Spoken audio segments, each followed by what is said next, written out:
ये कथा भी मेरी बहुत फेवरेट है, बहुत ही ज़्यादा मुझे पसंद है ये बात, क्योंकि हम जब रामायण पढ़ रहे थे और जब ये कथा आई तब हमारे लिए ये बत्ती वाली बात थी।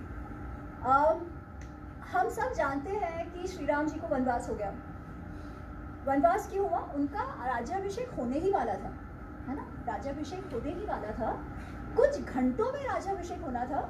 और उस भोर, उस सुबह कैकेयी माँ ने कहा, रामस्य अरण्यगमनम भरतस्य अभिषेचनम, राम को वन में भेज दो और भरत का अभिषेक करो। बस कुछ घटनाओं में, वो कहते हैं ना कि मुंह तक आया हुआ निवाला छिन गया, लिटरली। और जब श्री राम जी को कैकेयी माँ ने बताई ये बात कि भाई तुमको जाना पड़ेगा वन में, तो बहुत ही शांति से उन्होंने कहा ठीक है मैं जाऊँगा, ठीक है, बहुत शांति से, उस समय तो बहुत शांति से उन्होंने कहा और वो जाने के लिए तैयार हो गए। अब जनरली हम क्या समझते हैं कि वो क्यों गए,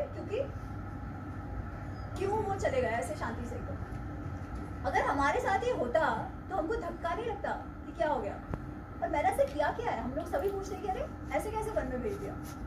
दूसरी बात इसमें ये समझनी जैसी है कि राम जी का जो राज्याभिषेक का निर्णय लिया गया था वो केवल उनके पिताजी के कहने से नहीं हुआ था।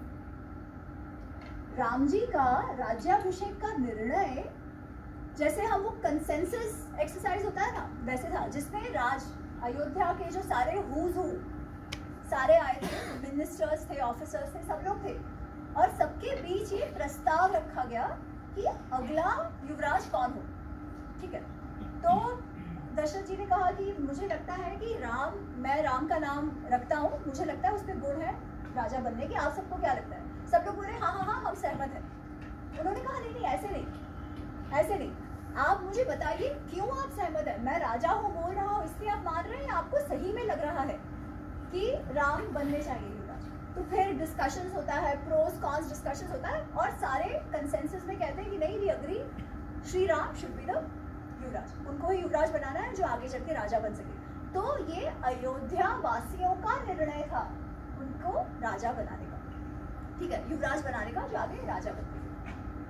अब जब ये बात आती है तो जनरली अंडरस्टैंडिंग है, क्योंकि वो पितृभक्त थे और पिताजी ने कहा, माता ने कहा, इसलिए वो चलती है। ठीक है, ये बात तो सही है कि वो पितृभक्त थे और माता पिता की बात माननी चाहिए, ये बात भी सही है।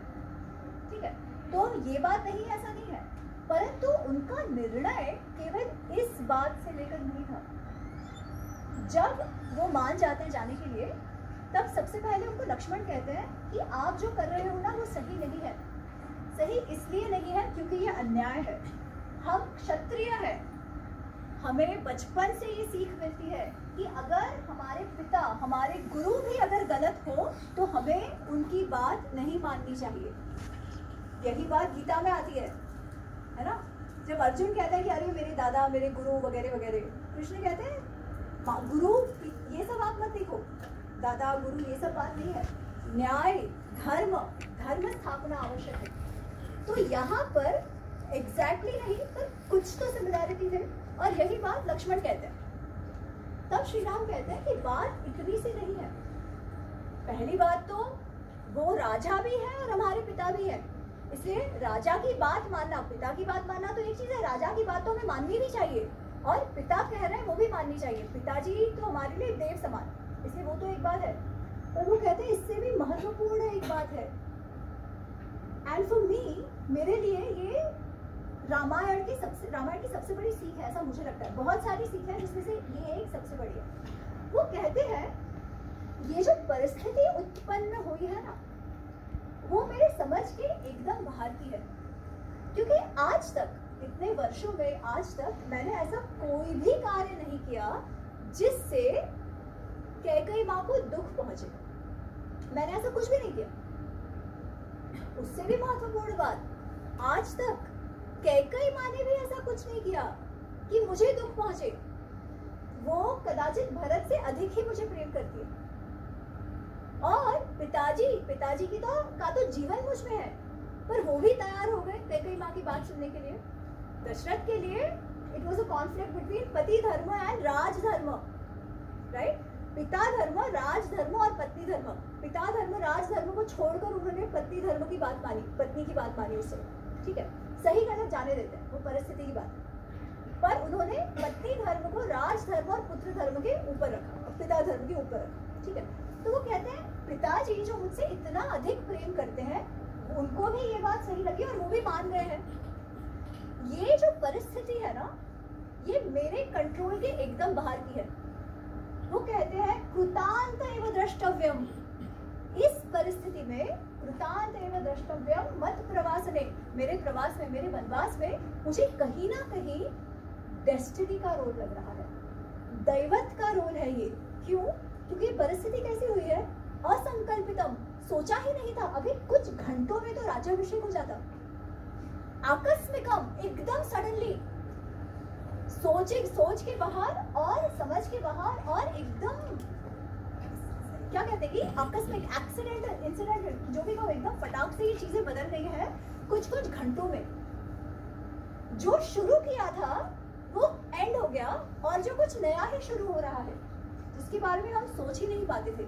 मुझे लगता है इसमें कहीं ना कहीं नसीब की बात है, और कई परिस्थितियां ऐसी होती है जहां पे नसीब से लड़ना व्यर्थ है। ये वैसी परिस्थिति है, जब तक मैं देखूंगा नहीं कि मेरे लिए नसीब में आगे क्या रखा है, तब तक मुझे इस बात का पता नहीं चलेगा। इसलिए मुझे लगता है I need to accept this situation, accept life and see where it takes me. आप ये देखिए ये कितना ज्यादा प्रोफाउंड बात है। कई बार जीवन में ऐसी परिस्थितियां आती हैं जब हमने सब कुछ कर लिया, सब कुछ जितना भी हमारे बस में था, फिर भी जो फल है, जो रिजल्ट है, वो हमारे जो एक्सपेक्टेशन से विपरीत आता है, ठीक है, एकदम विपरीत। कुछ रीजन ही नहीं है, हमने सब कर लिया होता है। तब क्या करूं?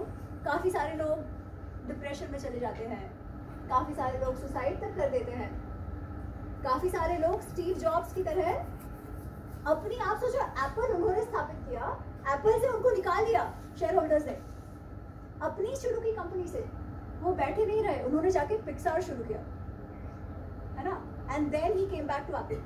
आप जितने भी महानुभाव, जितने भी लोग जिन्होंने कुछ ना कुछ हासिल किया है लाइफ में, उनकी जीवनी देखोगे, उनकी बायोग्राफी देखोगे, ऑटोबायोग्राफी देखोगे, तो कहीं ना कहीं ऐसा आता है एकदम डाउन पॉइंट उनका आ चुका होता है, उससे वो ऊपर आते हैं। क्यों? क्योंकि वो हार नहीं मानते, they let life happen to them and accept that परिस्थिति, और कहते हैं कोई बात नहीं, मेरा पुरुषार्थ मैं करता रहूंगा। यही बात है गीता की। मैं ये दो चीजें हमेशा साथ कहती हूँ। गीता में कहते हैं कर्मण्येव अधिकारस्ते मा फलेषु कदाचन। इसका अर्थ क्या है? हाँ हाँ, और अधिकार में नहीं है। कई बार लोग कहते हैं कर्म करो, फल की अपेक्षा मत करो। नहीं, अपेक्षा की बात नहीं है, अधिकार नहीं है, अधिकार की बात है। फल पर तुम्हारा अधिकार नहीं है, कर्म पर ही अधिकार है। पर फल पर अधिकार क्यों नहीं है? बात यह है, उसका उत्तर वो 18वें अध्याय में देते हैं। 18वें अध्याय 18.13, 18.14 वो कहते हैं कोई भी कार्य की सिद्धि या असिद्धि, सक्सेस या फेलियर, 5 वस्तुओं पर निर्भर करती है। कौन सी है वो 5 वस्तुएं? कोई जानता है? अधिष्ठान, पृथक्विधा चेष्टा, पंचमिति दैवम। अधिष्ठानम, कर्ता, करणम, पृथक्विधा चेष्टा और पंचमिति दैवम। वो कहते हैं पहला कर्ता, कोई भी कार्य आप ले रहे हो, कोई आपको ब्रिज बनाना है, कोई भी, आप सारे प्रोफेशनल्स हो, है ना, कोई भी कार्य कर रहे हो, तो जो करने वाला है उसमें तो कॉम्पिटेंस चाहिए ना। अगर उसी में कॉन्फिडेंस नहीं है तो वो कार्य फेल ही होने वाला है। उसमें दैवत क्या करेगा? कॉन्फिडेंस नहीं है, नहीं किया कार्य, नहीं हुआ। दूसरी बात, करंट, जो रिसोर्सेज है आपके, रिसोर्सेज सही है कि नहीं है, जो रिसोर्सेज यूज होना चाहिए वो हो रहे हैं कि नहीं है, क्या क्वालिटी कंट्रोल है कि नहीं है, वो क्वालिटी जो आप यूज कर रहे हो वो है कि नहीं है। वो गलत होगा तो भी कार्य असफल होगा। पृथक विधा चेष्टा, जो प्रोसेसेस फॉलो करते हैं, आप तो सारे इंजीनियर्स हो, यू नो कि कोई भी प्रोजेक्ट आप लेते हो तो उसमें प्रोसेसेस फॉलो करने पड़ते हैं। अगर वो आगे आगे पीछे हो जाए तो भी कार्य नहीं होगा, असफल होगा। चौथा अधिष्ठान, अधिष्ठान को अलग अलग तौर पे लोग देखते हैं, but overall is the surrounding condition. अगर आप ब्रिज कहीं बना रहे हो तो क्या आपने सही ज्योग्राफिकल लोकेशन का चूज किया है, क्या आपने सिस्मिक उसका पॉइंट देखा है, जो भी the surrounding conditions around it, that is अधिष्ठान। उसमें अगर आप गलत जजमेंट करते हो तो अगेन कार्य असफल होगा। पर इस सब के बाद भी हो सकता है वो कार्य विफल हो जाए। उसके लिए प्रोजेक्ट मैनेजमेंट में एक चीज ऐड की जाती है, व्हाट इज दैट? हाँ, प्रोजेक्ट मैनेजमेंट का जब प्लान बनाते हो आप, है ना, उसमें एक और फैक्टर ऐड किया जाता है, risk factor, contingency, right? Krishna कहते हैं पंचमिति दैवम, something that you don't have control of, right? That is when daivam comes into play. ठीक है, so daivam comes into play, but daivam comes into play only after your purushartha is done. पुरुषार्थ नहीं किया है तो दैवम नहीं आएगा।